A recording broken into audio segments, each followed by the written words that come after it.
Hey guys, I don't know about you, but I am in the holiday spirit. And I have some great news. If you don't know me, my name is Stephanie Nadolny, and I'm an OG voice actor for Dragon Ball Z.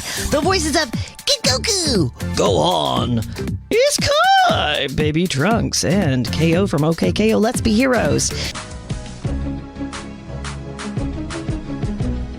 not that hard. Howdy ho! Testing, 1, 2. Oh my God. You should be doing it. You sure smell nice and flowery. You don't use them, everybody gonna use them. We're gonna keep them for ourselves. Yeah. Oh, I know it. Oh, yeah. That's a Fusion-Haa thing right there.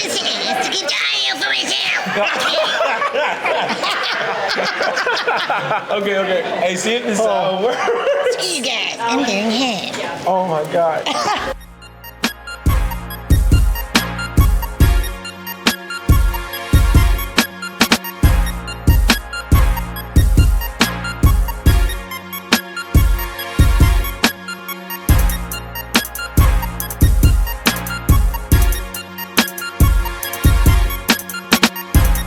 Yeah. All right, Fusion fam, what is up? What's going on, ladies and gentlemen? Man, we have the most special guest with us today. But wait a minute, before that too. Introduce yourself. Oh man. That's our special guest. And that's our other special guest. Oh, I'm just a guy. Oh, Best friends since high school, right? Yes, Yeah. ma'am. Oh, yeah. As you can tell, we've been talking. Yes, been getting acquainted.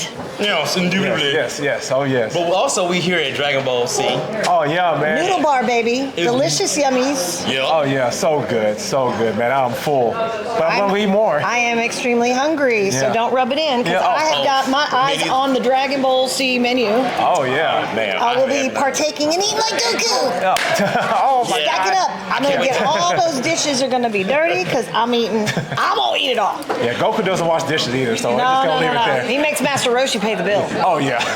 Yeah, you remember that, huh? Oh, yeah. We didn't even introduce nobody yet. Yeah, I know man. it. All Who right, are so we? have Miss Stephanie Nadolny in the building. Could y'all show her some love, please? Show her some love. Thank you. Oh, man. Happy holidays. Oh, man. And Happy holidays. for you guys that don't know, we're the FusionHaa Podcast. I am Chad. And I'm Jeremy. And together, this podcast, this tag team, What's up, these though? Comic-Con conquerors, Love eating noodles. these anime conquerors, You know it. these wrestling phenoms, muscles. we are Fusion-Haa! Check out that brisket right there. Anyway, how you doing? Oh yeah, we're good. That's quite the introduction and opening, guys. Oh, Let me know if you need a jingle or an opening song. I'll write it, record it, produce it, and we'll have ourselves a theme Oh song. my God, this day just can't Yeah, get any better. that's my other job. Yeah, Take out oh, my man. fake glasses. Oh man, take them off. I told you, only one of us can wear glasses anyway. Yeah. Yeah, you don't Oh, yeah. Quack, quack, quack. She got some too, so good. Okay. All right, so Stephanie, if you could just tell us a bit about yourself. Okay, well, my name is Stephanie Nadolny. I'm originally from Memphis, Tennessee, but I grew up in Spring, Texas, right down the road from Conroe. I love me some H-Town. You know it. Houston, yes. And I just got involved in anything and everything musical theater. I wanted to be a singer. Once I discovered disco and Donna Summer, I was on my way. And I was just addicted to being in show business, whether it was Broadway or go to Nashville or get a record deal or whatever. That was my goal. But I met people in that industry. I worked with Brave Combo, a Grammy Award-winning polka band out of Denton, Texas. Wow. Started working and recording with them in the studio. From there, I got the voice of Helen the Hen in Chuck E. Cheese for one season. And then from there, I got the voice of just toys for Jimmy Toys. They, the ones that you see in like the Target where you push the button and they sing and they twirl around or whatever. I was the voices of a lot of those characters, mostly for Halloween and Christmas. So you may or may not hear my voice somewhere at Spirit during Halloween because it's like, ooh, scary, just different voices. And so from there, I landed the audition for Dragon Ball Z. Had no idea what it was, just knew it was a cartoon. And I basically was just kind of meeting people in the industry and putting out good energy, and there's my opportunity. And being associated with Dragon Ball Z has just been a really big blessing, and really a great platform for me to get out and about and meet all my anime babies and travel and do Comic-Cons and comic store appearances and signings. I do a lot of fundraising. I'm an anti-bullying advocate. Leukemia and Lymphoma Society is my favorite charity. I lost my mother to that disease when she was 51, right after I got cast as Gohan. So I got big, fat, juicy heart for that. And I'm just glad to be here. It's almost Christmas. And I like supporting what you guys have to do. We've been getting to know each other here at Dragonball C, and we have some amazing fans and friends that we're making. We've got some people in the community coming out to support. Nice. We had the cute little ladies that were singing from what was that show? Frozen. Yeah. So we had music, we had singing, we had a lot of kids come out. It was super fun. We did some free photos for that and some free Dragon Balls. Oh yeah. All the kids get a free Dragon Ball. You said something I got in common with you. Oh. When I was a little teenager, I'm born in '87, but I used to have a crush on Donna Summers, by the way. I loved her. I wrote so many letters to her. Long drop. My mom knew they probably would never make it into her hands. Yeah. But she always mailed them for me. Aww. And I would correct people like, oh, you mean Donna Summers? I'm like, no, it's Donna Summer, no S. Yeah. I knew everything about Donna Summer. I imitated her. I would put on concerts on the merry-go-round, which, by the way, big time, no more merry-go-rounds, right? Those are so dangerous. I swear, I don't know how we survived the 70s, 80s. And so that was kind of my introduction. I mean, the teachers would just kind of giggle and laugh, and I would just put on concerts. I had every album memorized start to finish, including what she would say. Oh, really? Yeah, I had it memorized. And I begged to go see her in concert. And I was 5, and my parents were like, no. Wow. You're just 5. You won't be able to see all over everybody's heads. And I'm like, that's not. Anyway, that's what got me started. And then I got into ABBA. Then I got into more disco. Then I got into the 70s classic rock. And my big brother always had Pink Floyd. And there was always music, thankfully. My mom was more Neil Diamond and Barbra Streisand, and my dad was disco. So I got a little bit of everything. And Beatles. Ooh. So I'm heavily influenced by some of the obviously most amazing music.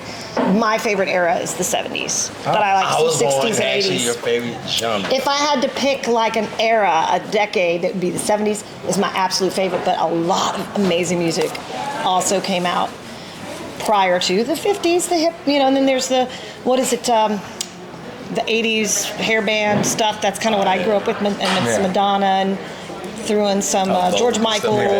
Wham. Yeah, and then what's funny about that is I ended up joining a show band. I went to UNT, got asked to sit in with a band at 18, and they're like, hey, we really have a band. Like, we would like to have you come to rehearsal. And then the window was open. Really? And one of the established musicians there in Denton, Texas, heard us perform, like rehearsing through the window. So this is kind of a cool discovery story. Yeah. So Lindy Wilson with Lindy and the Look came over to recruit me into their auditions, and from there I got an audition with Vince Vance and the Valiants, featuring the vivacious vixens of rock and roll, Venus, Violet, and Victoria. So I was Violet Valianette for 2 decades. Oh, wow. From 91 through, I can't even remember. And I still do their reunions with them. They're 20, they're 30, they're 40, they're 50. We just had our 52nd. Oh, okay. At Thanksgiving. Yeah, so I learned the ropes, singing, dancing, acting, traveling, touring, sleeping on airport floors, got really involved in being a mentor for the other girl singers. Next thing you know, I'm choreographing. I mean, it was just perfect for me because of the background and the things I was hoping to pursue. Yeah. And so I incorporate it all. Especially when there's kids involved, and I can teach voice, and I can do, maybe a little bit of coaching, voice acting, suggestions, or at least get people pointed in the right direction. Yeah. Man, so I have to ask, so how did you get into voice acting? Right. It was all of that. It was all of that industry, Vince Vance and the Valiants, Brave Combo, all North Texas musician contacts. This is the last straw. I had to have that opportunity. Like, what is this straw doing on my table? Someone put this there for that. It's the last one, though. Anyway. Who needs it? Yeah. Speaking of that, I got my Thai tea, guys. Drink it. I don't need no straw. No. It's a grown-up sippy cup. Yep. Hey, that rhymes. It's a grown-up sippy cup. Oh, man, there goes your new jingle right there. Yeah, cheese. Give me more cheese. I grew up singing all of those jingles on TV. Extra value is what you get when you buy Coronet. I don't think they have Coronet anymore. No, they That's don't. old. Whatever it is, I think I see becomes a Tootsie Roll to me. Tootsie Roll. That takes you back. That's 70s. Oh, yeah. That's vintage. Yeah. Oh, yeah. Something good. Oh, yeah. Yeah. But anyway, that's how it got started for me, is singing on albums with Brave Combo, traveling with Vince Vance and the Valiants, getting into the studio. We have a whole album called The Cookies. It has not been released yet. It was recorded in 97, 98, and 99. Okay. I'll get it out there, guys, I promise. But it's called The Cookies. It's me and Brave Combo's founder, Carl Finch. We'll go into that later. But that's how I got introduced to Barry Watson, who was the director of Dragon Ball Z, didn't know at the time. He was impressed with my voice, said, hey, have you ever done voice acting? I said, yeah, I do some stuff with Chuck E. Cheese, some, musical stuff. And he gave me his card, I gave him his, and he remembered me like a year later because they had already been planning on recasting the show in Texas from Canada, the Ocean Dome. Yeah. Yeah, and he was already scoping out people he wanted to bring in for auditioning because he knew the actors in Canada. And the girl that played Gohan in Canada was also a singer. And we had similar voices. See, I found all this stuff out later. It's trivia, right? Oh. And so that's how I got the audition. And I went in auditioning for whatever females, right? I auditioned for Bulma, Chi-Chi, Poir. I went through all my different voices. And right before I left, it was kind of like the three judges. I had a podium and everything. I felt like I was on auditioning for The Voice or something with my voice. And they asked for a young boy voice, and I gave them what I thought sounded like a cool little boy voice. Grew up with brothers, stepbrothers. And they said, how about a little raspier than that? And so, do you like this? And that was the beginning of my anime career as the voice of Kid Gohan in the Ginyu Saga. Oh, wow. We just dove right in where they left off. Yeah, because I remember that when Funimation. they just changed off, and I was like, And then hey, what's that? The company grew, seized an opportunity, and started doing all the paperwork to inherit. I say inherit, but like get a hold of some new properties. And I want to say they did Dragon Ball after. Then we did Dragon Ball Z. Then we went back and did Dragon Ball Z. I said GT. Sorry, GT. Dragon Ball Z from 1 through the Ginyu Saga. So then we ended up finally getting the entire same cast on that. And then by then they were releasing DVDs and things like that. I remember those days. Yeah, and so then they started working on Yu Yu Hakusho, and I did Sayonara Bye Bye, which is one of the main themes. Sayonara Bye Bye. I worked with Carl again, and we were actually involved in the producing, getting the lyrics translated from Japanese into English, and we would make them into English lyrics that would convey the same meaning. So that was when I got a lot of producing and directing experience then, and then I would bring in my singers that I knew that I've been mentoring.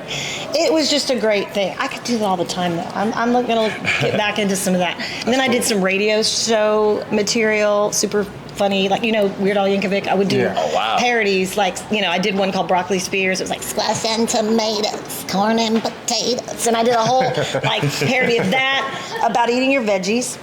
And I did one for Pink's song, Get This Party Started, and it was called Get Me to the Potty, because it's all about throwing up. I'm throwing up, so you better get the mopping bucket. I'm blowing chunks, I'm hurling. And then I just ended up writing the whole thing, and then some of the radio networks were interested. And then from there, I started writing songs for kids. I did Halloween Rocks. It's on YouTube. And Kids Christmas, time to download that one. Oh, yeah, but it's free. It's on YouTube. Just look up Kids Christmas, Stephanie. It'll come up. And I sing like kids, which therefore is naturally going to sound like Kid Goku. Oh, nice. So I do a lot of novelty stuff, but I like the comedy behind it. Yeah. There's still creative energy and juices flowing, and I think the next natural logical step would be to get back in the studio and record. Oh, cool. So I got 2 more music questions for you. So one's gonna be super simple, maybe weird. So the first question is, oh, that's weird. what's your favorite media to play music? Like, CDs, vinyl, even digital. Wow. Like, what's that? We have so many, I know, so many choices. different. Like, but what's your favorite one? And then after that question, I'm sure you know Tiffany Bummer, right? I do. I know her daytime job is working at Media Tech Institute of Technology. Women in Film. Have you done anything with her? I have done signings with her. A lot of times when they ask for another, hey, can somebody else come with you to sign? I brought her to LA. I brought her to all these places. Like, was you're available? Sweet. So we've done a lot of signings together, being that we're the original OG Bulma and Goku from Dragon Ball. So, but she's invited me out to kind of meet the kids and kind of meet people that are going into the industry. Cool. And we've done some bulk signings together. I see her on the regular. Her and Linda Young and Chi-Chi. Cynthia Krantz. We're kind of like the OG Dragonball ladies, and like super cool and laid back. Like, so yeah, she's like a sister. We don't see each other enough, but when we do, it's like, Pick right back up. I got you, girl. You know, it's like, and she's got a daughter that looks just like her, and everybody, of course, spoils her rotten. Oh, Yeah. She is a musical theater little on her way. Oh yeah. Well, I mean, have a mom like that. I mean, the influence. Yeah. So as far as the music goes, that was part of the question. Right. So like the music. Okay. what's So your favorite I music? grew up listening to records, and I did like. It's so cute. The little turn the page, like the little book that you have an accompanied 45. Yeah. And then my biggest, most exciting thing was my parents split. My dad would pick me up every other weekend in Houston, yes, right here, and take me to Sound Warehouse, and I would get to pick out a 45. But if I was really good, I could talk him into getting me a Donna Summer album. But I had to be really, really good and really, really pathetic. Yeah. Oh wow. I have to have this album, Dad. Look at her. I'm gonna die if you don't buy it. He'd be like, Okay, here you They just break go. down. yeah. It's like, okay. Yeah. That's our kids. They break us down whenever they can. Oh, honestly. Well, and I was vocal. Obviously, no wonder I'm still vocal. That I would yodel when I would cry in my bedroom and I'd be in trouble. I would find ways to vocalize and Yodel? record. Yeah.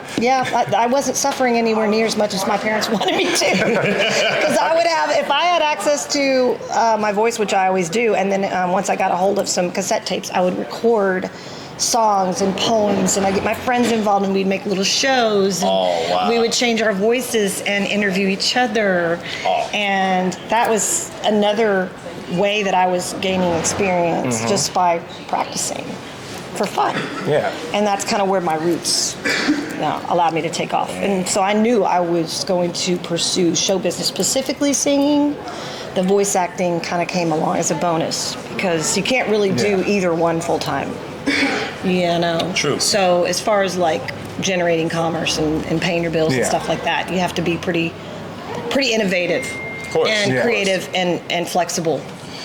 Trust me, this podcast is having to do that. Well, in the COVID, when our band shut down, Moonglass, by the way, Moonglass Band on Facebook, we all had to find different things to do and ways to make money. And I mean, I was giving out samples at the grocery store, and I was, getting creative with teaching voice on Zoom. And, we found ways around it. We all survived it, thank God for that. But, I just try to kind of be not so much a jack of all trades, but enough trades that make sense that I'm, so then I basically just went into business for myself. And so that's where I'm self-employed and got to hustle, you know.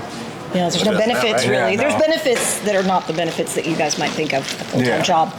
But it makes sense for me, and I'm kind of entering a new phase of my older life, and that's why I have motherly tendencies with all my anime babies. I wanted to have kids, but it wasn't in the cards for me, unfortunately, and so I got lots of nurturing love to give my fans. You guys are great, and then they bring their kids, and they hand me their babies, and I'm like, you sure you want this baby back? Because I can take care of the baby.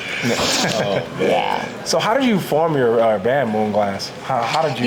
So how did you actually put that together? And it seems like music's been a part of you. Huge. Yeah, for forever. The foundation. So I guess this is just a natural next step. Definitely. So what I did there is when I traveled with Vince Vance and the Valiants, I traveled with them. I started working on the voice acting stuff, and then when I got off the road, I joined a show band called The Project. It was R&B, soul, jazz, Motown. We did weddings, parties. That's where I met Dan Bradford, who happens to be here. He's probably out there ordering food. He's my bass player, musical production guy. He handles my website. We do videos together, so he's my videographer with that. Became best friends, and now we're business partners. So we were in that band for about 5 years, and then because he'd been traveling with other bands as well, Bill Tillman and all these other groups, so we knew a lot of the same musicians. And so from there, we put together a band called the High Rollers for the WinStar World Casino. We were the senior breakfast band, which made sense because I had come from a band that did 50s through the 90s, and he had been in a band that did that too. So we kind of got like handpicked for this band for the WinStar Casino, and because we knew so much material between all six of us, it just came together, and that ended up lasting for 4 years. We did that every Wednesday and Thursday morning at the WinStar Casino. About 2,000 seniors would come through. They'd get their free breakfast, get their points, and they'd gamble. It was so fun. They had people bust in from all over Texas and bringing them up there. And, all good things must end. The promotion ended. I guess the money ran out kind of thing. But from there, I just did an offshoot band called Moonglass because it was 3 of the same members. Yeah. And then we switch out the drummer as needed. If there's budget for a drummer, we had a guy that played drums and the piano. So I feel like I know anybody and everybody to put together a band for any occasion if that it was ever and we did that for a while there right after COVID, and then I started doing Comic-Cons and then started traveling more myself on weekends. It's kind of like being on tour again, but without as big of a entourage. So I do some by myself, but when I can bring my guy, he's my handler, and he handles all of this stuff so I can give the fans 100% of my attention. So that's kind of my life now. Yeah, that sounds It's my full-time job right now. Right. And then as I'm navigating, getting agents and auditions and things like that throughout the weekend, I do a lot of promotional stuff. I talk to a lot of clients. That's where the sales rep You are natural. I've been watching you and Matt. Oh, yeah. Oh, thank you so much. Man, when it's a camera, it's showtime, you know? Yeah. I mean, I can almost spot them. I can, it's like an ultra instinct. You can feel it. Yes, it's an ultra instinct. Oh, there's a camera. Yeah. Speaking of cons, I just happened to see this morning. I was like doing some more research about you, right? You met the real Peter Griffin. What con was that, too? You know what I'm talking about? Was that Rob Franzese? He's up in Long Island? Yeah. Like, He took over. Because I do TikToks when I can, when I feel like I get material that people will be receptive to, and that one just took off. That was a good one. Yeah. He was a guest at one of my conventions. I want to say Colorado Springs. Okay. I could be wrong. But we stay in touch. We actually have each other's number. Yeah, we got to be friends. Wow. And Man, when I came to Brooklyn, New York in December of 2022, that's a very bad accent. But he told me where to go to get really good Brooklyn style pizza, and next time I go back up there, hopefully next year, I'll be hooking up and we're gonna hang out, and obviously we're gonna eat. Yeah. Have you seen that guy? Oh yeah. I mean, he's real life a Peter real Griffin. He got a big belly. Yeah, he works at it. He ain't just do a lot of crunches He's and push-ups. really good though, because not only does he look like him, he sounds like him. Yeah. You know what he's crazy. doing now is he's bringing one of his friends with him who plays Lois. I've been seeing that. Yeah, I looked him up. that's- She's got the red hair. Yeah. They Yeah. tease each other, and they are starting to do Comic-Con appearances together. I'm as a seeing team. that. Really? Yeah, he is. I just And did it last week. Have you seen some of their videos? Yeah. They're so funny. Oh my God. Yeah. Like, they're really doing their He's thing like out there. freaking sweet, man. Oh, Peter. You know. Oh, Peter. And he's like, oh yeah, Goku, you got that stick in that cloud, and I feel like I want to put Lois on there and just send on away. I was like, what stick? Oh, the Power Bowl. We hit it off immediately. I meet some really amazing people all over the place from all lines of backgrounds and all lines of work, because some of these Comic-Cons cover lots of genres, whether it be the 80s or they might bring in the whole cast that they could for Back to the Future. That's where I met Claudia Wells, who she was Jennifer in the original Back to the Future. Well, then I met the guy at the Enchantment of the Sea dance singer, and then he came over and sang to me, and we got that on video. And so it's just nice it's just a great atmosphere. It's a happy time when you come to these Comic-Cons. Cosplayers can come out of their skin and not feel like misfits. Everybody embraces everyone. And I'm a misfit, so I fit right in with being a misfit. Oh, definitely. Same here. I mean, we're all, and that's why I think it's so funny when people get teased and bullied and stuff. It's like, we're all nerds, really. I mean, it's just a matter of what you nerd out about. Yeah. Music, cars, motorcycles, anime, art. Yeah, so it's just a nice creative atmosphere. I've actually made a lot of friends and fans, mostly friends when I say this, with the artistic community, and I give them a lot of props for actually making original art for me for my table. Really? So then I can promote them, they can promote me, we see each other at events. I'm an artist as well, so I understand the creative energy behind it, and it's such a big passion. So we support each other, we're all friends on Instagram. We tag. We just, we want people to partake in this energy and this creativity. And that's awesome. What better way to do that than join forces? I mean, like you guys, you join forces. You're already friends. You already know. Kind of anticipate a little bit. Oh Yeah. Even with Son, like he's the reason why we're here. He's Yeah. Yeah. called him and it was like, hey, Yeah. Oh, come heck here. yeah. I saw that. I'm like, woo. This we're generating a buzz within a few hours. Yeah. I was like, this is gonna be fun. Oh, yeah. I was like, I was looking at my phone. I was hey. like, oh my God, I this see is you great. this lawyer you followed. I was like, with like the therapist of law. Oh, So like, yeah. I was Oh, like, right. who's this guy? I was like, what? And then when I got word of, I instantly thought of Mombirella, who is her and CJ Peterson do an author kind of Comic-Con background behind the scenes podcast. Okay. And then I got to know them a little better, and they're all Conroe residents, like they live in this immediate area. So, and I knew her from the last time I was here a year and a half ago. So I've got a network. I don't see them every day or every week or every month, but we follow each other around, and that's what social media is for, to stay in touch with our friends. And with me moving every few years growing up, I also have reestablished a lot of friendships with my classmates. Yeah, that's one of the best parts about social media, that you can keep up with everybody. People, you're like, man, I'm never going to see that person again. Right, and you watch your friends just go all over the place wherever they are, and then they get married or they start a career and they have kids, and then you're just like, the next thing you know, they're grandparents. It's like, what? How old are we? Or going to Comic-Cons and stuff like that. So that's kind of like my life right now. I'm very blessed and very grateful for that. Yeah, so We made it. We made it through the pandemic. Yeah. The struggles of life are real. Just always, my mantra is just, man, always be kind, do not judge others, because we're all fighting battles that no one necessarily even needs to know about, and really should be encouraging. And because the way I see it, we're all just walking each other home. Yep. Oh. I know, that's deep, isn't it? That was. Yes, we are all walking each other. Yeah, we got this that. time. Oh, yeah. We're gonna do the next section will be all about spirituality. Spirituality. Not playing. Yes. So, Gohan. So, I have to ask. So, you played young Gohan, teen Gohan. What do you think about Gohan's progression from him being a teen up until him being an accountant? I followed a little bit beyond once the voice was passed on to Kyle Aber. He plays high school. Yeah. I like that they did some cool stuff with Beast. I didn't see the movie, but I was really excited for Gohan as a character, and for my colleague Kyle, who voiced him. And I see him at some Comic-Cons too. He's in LA. But I was happy they did something for Gohan, because the fans must have spoken and they must have been heard, because there was a lot of, what are you doing to Gohan? He was on his way, man. He was going to be like the we lead were fans. character. Me and this guy were fans. we were. And then Chi-Chi's like, nope, you're going to school. Yeah. And Right. I have another trivia thing here. If you're really big Dragon Ball Z fans and you've seen all of the episodes, I was Gohan's first date in high school. Her name was Angela. She's got red hair. I don't know if y'all knew that. It's only one episode. I'm trying to remember. Hey. Fess up, you wear teddy bear underwear. Yeah. It didn't go well. It didn't go well. Obviously, They didn't have any chemistry, and Gohan was so confused, like, who is this and who are you? But it ended up being a lot of fun. And then I was also the voice of East Kai.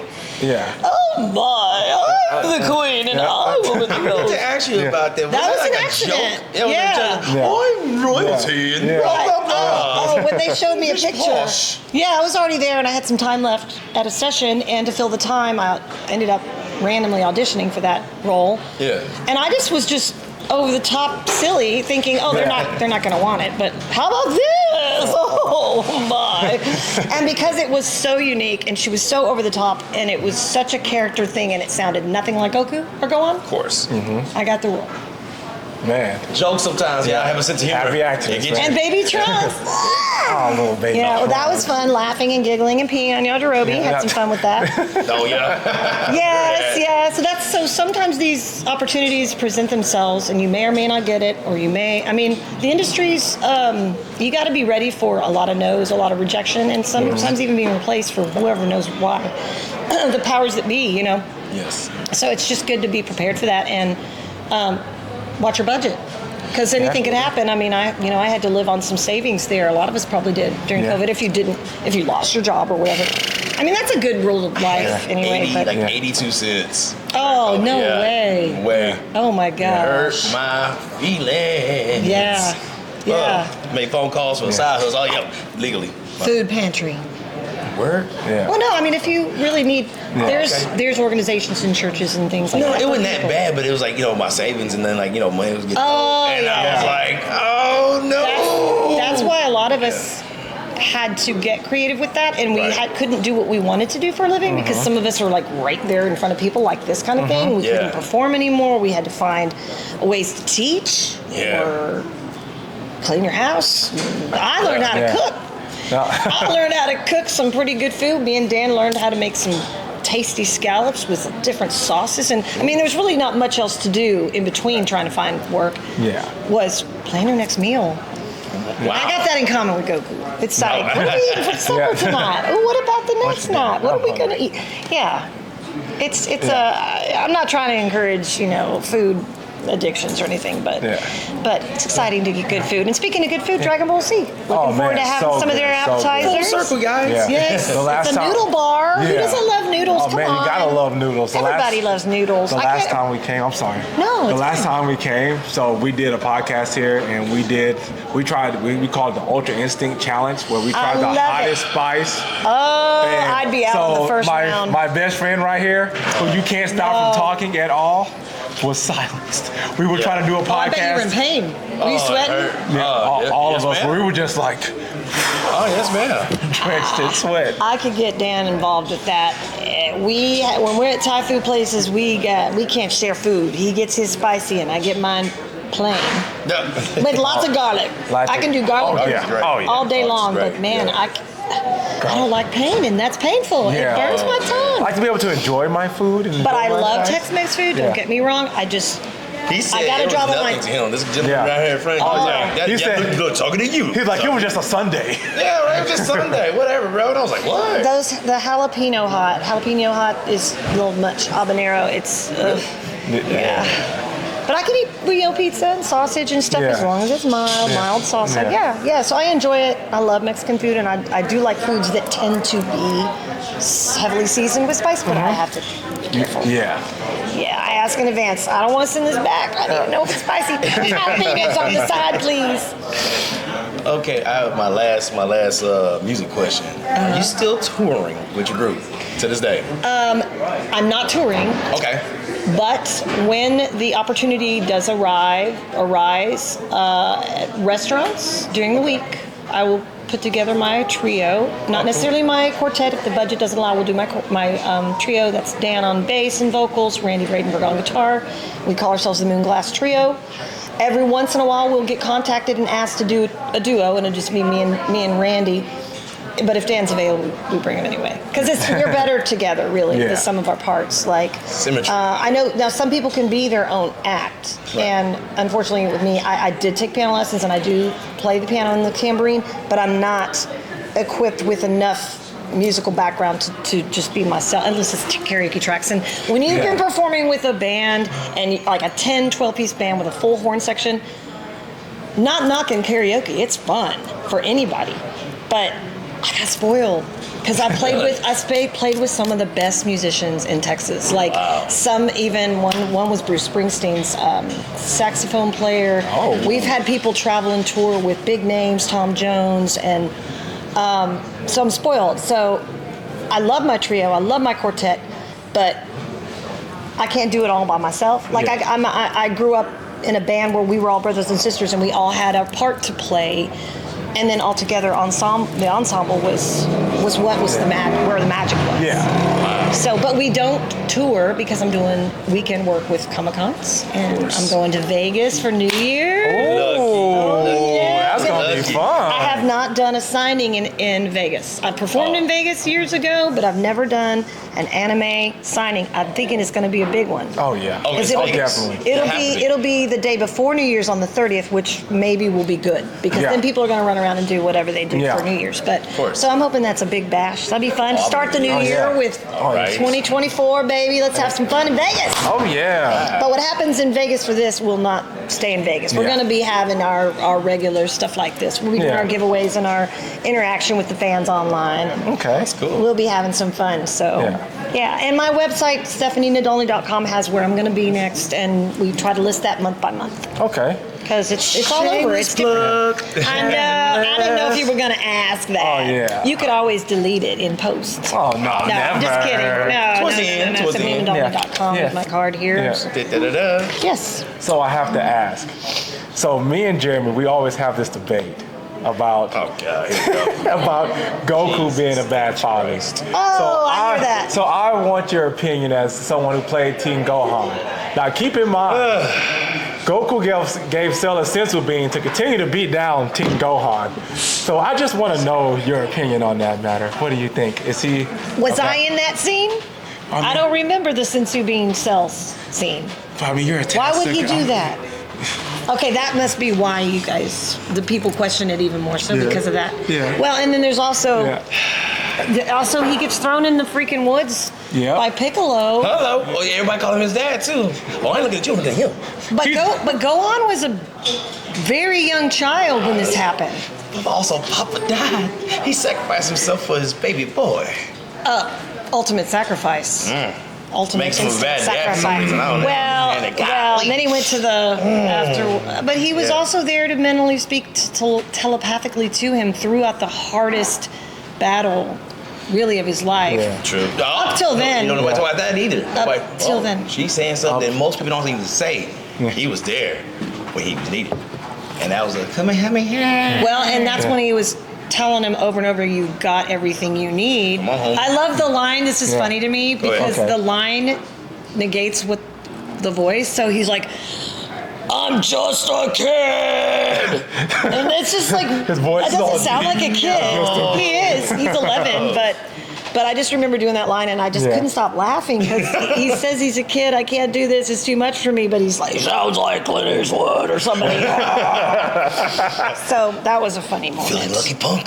Yeah. Yeah, it's like, but yeah, so I see how they both, Piccolo and Goku, played a huge role in Gohan's upbringing in different ways with the training, the hyperbolic time chamber. That's where you got a lot of Goku father-son time. Well, and that's some of my favorite parts of that Cell saga is that it really was.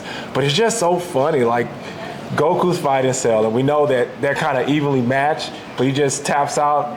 And, and now we've watched. Goku, now it's your turn. Yeah, and we've watched Dragonball for so long. They like to jump their opponent. It's always 5 or 6 people fighting one person. Yeah, because they are the whole clan. Yeah. And even Vegeta is like, okay, I'm the prince, but he wanted to help him too. Right. Because then it was more of a planet thing. Yeah. Like we kind of come together as a people, as a species, or whatever you want to call it. Right. Yeah. So like when the going gets tough, man, it's like, are you gonna step behind? If you're not in the forefront, can you be selfless enough to allow someone else to give them their moment? And that's a really interesting concept in my line of work. There's a lot of competition. There's a lot of people trying out for the same roles, and there's people that want them out, that want you out.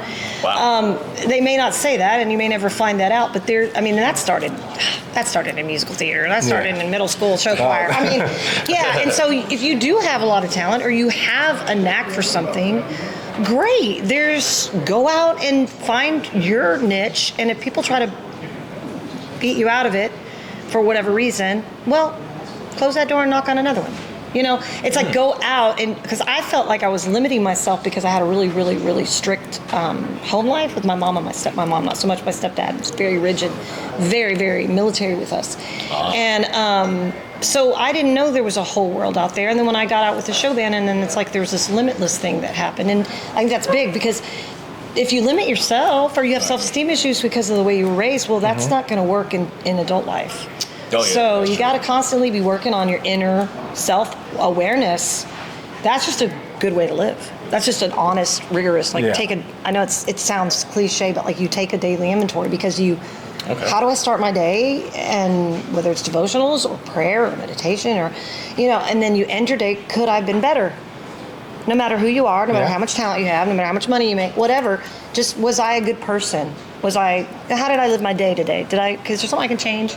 I just wish more people would do that because when you do the inner work, sometimes months, years, obviously it's a journey. Yeah.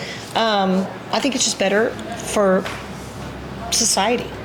I agree. But not everybody has the skills or the, other countries, third world. I mean, so we should be very grateful that we do live in America, USA. We do have freedom, we have democracy, and obviously live an attitude of gratitude. There we go, throwing another cliche in there. But it's things, it's mantras you can carry throughout your day to just be better people. Attitude of gratitude. Attitude. Attitude of gratitude. Kind of like how, Goku, like, oh, this is not for me. You must not be pure of heart. But, this guy can do it. No, it's a platform. Yeah. And then the whole Goku father-son. My mom had passed away in '99. Suddenly leukemia came in and immune system problems and toxic exposure. And then that was like havoc. And then, and I'd just been cast as Gohan. We were able to watch the first time that I was on TV as Gohan on Cartoon Network was with my mom. Oh, I bet and that we were was on the amazing. couch and she had her little cap because she lost all her hair and her little robe. She was little bitty. She was a little bitty lady. And we would watch that together. And I got to tell you a joke about my mom. So, so she had just heard about this casting, one of the many whatever things I was doing. And she asked me one day and she said, "Now, Stephanie, what's the name of your character? Is it Gonad?" No. Stop. Right No, there. flag on the play, Bob. Flag on Well, it is Dragon Ball Z. Yeah, if you know what gonads are. Yeah. Oh, snap. I know. The math a little bit. I know. It's even like Chuck Huber said the same thing, Yeah. too. Like, Oh, sometimes, Chuck like, Huber. Yeah. I love me some Chuck Huber. Dragon Ball. It's like, Dragon, just Dragon Ball. When you had that conversation with what was his Chris Sabat, and it was like, no, it's not that weird stuff. Yeah. I know it. What's all this ball stuff? Yeah, right? Yeah. It's just part of the scene now. But speaking of Chuck Huber, great guy. You should try to get him. Garlic Jr. We'll talk about it after. We'll talk off no. screen. I have his information if you would like me to. I'm gonna tell you. Okay, gotcha. So Talk about some of my colleagues are not so nice, and some of them are. So we all know who they are. Yeah. You got those people in your own industry at work, the ones that you're kind of like. Like, oh no, we're gonna just step around. I think I'm gonna go out in the field today. Yeah. I'll catch y'all tomorrow. Yeah. That's like I said. There's definitely an insidious side of any industry, and all of my experience with any insidiousness has been in show business is all I know. So I just you just have to navigate it and try to not let it get you down. The rejection's just gonna be there. Yeah. And some people get lucky. They get right in, or whether they go to Hollywood or Nashville or whatever. You don't necessarily have to go anywhere. In voice acting, you can just work out of your home. I know people that don't leave the house. They don't have to wear pants. They just get their coffee going, and then they record whatever they need. Man. They get their own auditions, or they have their own agent. I mean, it's just a matter of doing the research. The research is there. It's all over the internet. You have more opportunities now than ever to go on your own. Go off on your own. There's people that do social media for a living now. My social media guy's going to do that he's going to get his master's. So go to school, kids. Don't forget your education. But there's something out there for everybody. That's cool. Actually, that battery about to go down. So we're almost out of time. Yeah. Any final thoughts? Oh man. Yeah. Just one quick one. Okay. So you have affected and touched a lot of people's childhood. Like when you go to the cons and things like that, when it's so people come up to you endearing. and talk to you, I was gonna ask, how does that make you? With my personal experience of losing mom young and not having children of my own, but wanting them, that's very, very fulfilling for me. It pulled me out of some of my darkest days when I was suffering with the continuous loss. And it's helped me just come out of the dark days. It's really been like the rise of the phoenix, and feeling like I have a purpose and I can be a mom in a different way. Be good. I can be a mom to yours kids. I can be a mom to the grown-up kids. I can nurture that side of what I'm missing by coming to these things and interacting and eye contact and holding your babies and the photo ops and making it fun and making memories, because you can't take anything else with you. When none of us get out of your life. Make your memories. Invest in that. Don't think so much about the monetary, whatever, inflation, whatever, money. Go out and make more, whatever. But like the memories are more important. The traditions at Christmas, the interactions you have, the sayings that you come up with your families, the comedy and the humor, and like, y'all, this is a memory. We're making memories here. There's no money. We're not paying each other. There's none of that. We're here. We're helping each other out. We want nothing but the best for each other, and that's beautiful. It is. It's beautiful, man. Well, it's beautiful. Can you tell the fans out here and the people online where they can find you at? I love you guys. You can find me at stephanienadolny.com. That's an octave if you music people. Yeah. Oh yeah. Anyway, so there are some videos on there, pictures. I don't have a whole lot of my original music on there, but I do have some animation themes from Kitty Grade, Yu Yu Hakusho, Case Closed. I'm not credited on them for some reason, so we went ahead and grabbed them and put them on the website. Sweet. Maybe that can be updated at some point, but there is a Wikipedia page, an IMDb page. The website will have where I'm going to be next.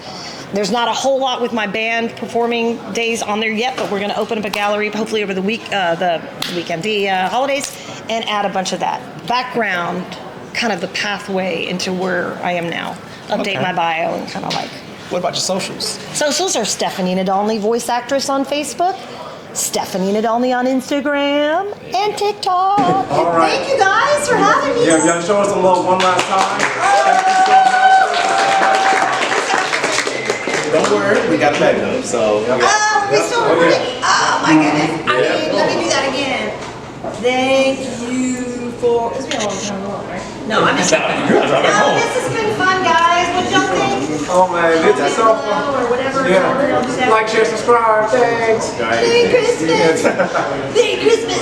Merry Christmas. Merry Christmas.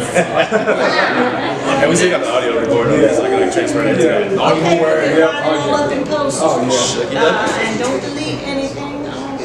I'm just kidding. I'm kidding. Happy holidays. Yeah. I would love to meet you, so check out the website, check out the music. You need a song written, a jingle written. Hit, nudge, nudge, wink. Oh my Yes, God. yes. Please and thank you. Oh, we're gonna Go back definitely. in the production room, start writing. Oh, that's awesome. Stephanie, thank you so much. Thank you My so much. pleasure, guys. You guys want to end with a Kamehameha wave? Oh, what? Yes. Before we do. Jeremy, this is Chad. Yeah. And catch us on YouTube, Instagram. You do that. YouTube, Facebook, Instagram, TikTok, everywhere you can find social. We're there at FusionHaa Podcast. And all that audio stuff like that, iTunes, iHeart, Gohan, DBZ, was it Amazon Music? I mean, we're done just like podcast. You can do that too. I'm going to say podcast. Your people will talk to my people, they'll have lunch, and then we'll get back to You see that producer? Good. See that producer? We're gonna have lunch and need you to make that happen. Thank you. But your people go with my people. Oh, okay. That's how it starts, and then they get us, because, you know. I mean, you guys are Come on, I'm just started. But heck, I want to do the business Now, stuff. milk it. All right, Alright, guys. do this thing. Ready to sit up. You know, all your energy. You guys ready? We're gonna power up. One here. Volunteers. Now we're adding sound effects. The audio's gonna be amazing. It'll pull us out as soon as possible. Alright, guys, ready? Yes. 1, 2, 3.